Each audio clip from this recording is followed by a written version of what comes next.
నమస్కారం. ఈటీవీ భారత్ కు స్వాగతం. మీరు చూస్తున్నారు న్యూస్ టైం. రాష్ట్ర అవతరణ వేడుకలకు కేంద్ర ఎన్నికల సంఘం అనుమతి. జూన్ 2న సికింద్రాబాద్ పరేడ్ గ్రౌండ్స్ లో వేడుకలు.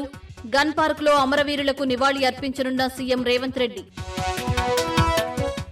ఢిల్లీ మద్యం కేసులో ఎమ్మెల్సీ కవితకు దక్కని ఊరట. ఈ నెల 27న బెయిల్ పిటిషన్ విచారణ వాయిదా. 28న ఈడీ, సీబీఐ వాదనలు వింటామన్న న్యాయమూర్తి. తెలంగాణ విద్యార్థులకు అలర్ట్. ఇంజనీరింగ్, ఫార్మా, బీఈ కోర్సుల్లో ప్రవేశాల షెడ్యూల్ విడుదల. 3 విడతల్లో కౌన్సిలింగ్ చేపట్టనున్నట్లు విద్యాశాఖ ప్రకటన.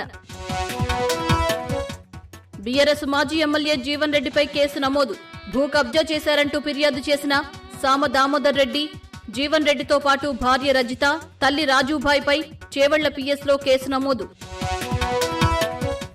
వనపర్తి జిల్లాలో బీఆర్ఎస్ నేత హత్యపై స్పందించిన జూపల్లి కృష్ణారావు. శ్రీధర్ రెడ్డి హత్యపై బీఆర్ఎస్ ఆరోపణలను ఖండించిన మంత్రి. బీఆర్ఎస్ హత్య రాజకీయాలు చేయడం దురదృష్టకరమని మండిపాటు. కాంగ్రెస్ కు అనుబంధంగా ఉన్న వారిపై కేసులెందుకు పెట్టట్లేదన్న కేటీఆర్. ఆర్టీసీ కొత్త లోగో వైరల్ చేస్తున్న వారిపై చర్యలేవన్న మాజీ మంత్రి.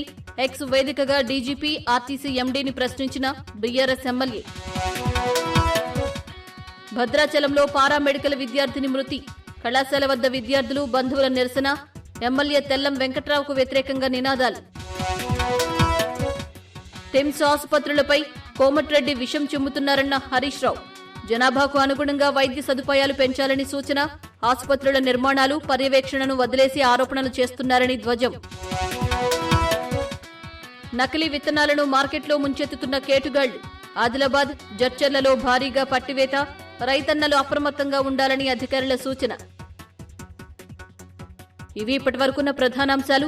మరిన్ని తాజా అప్డేట్స్ కోసం www.etvbharat.com వెబ్సైట్ను సందర్శించండి.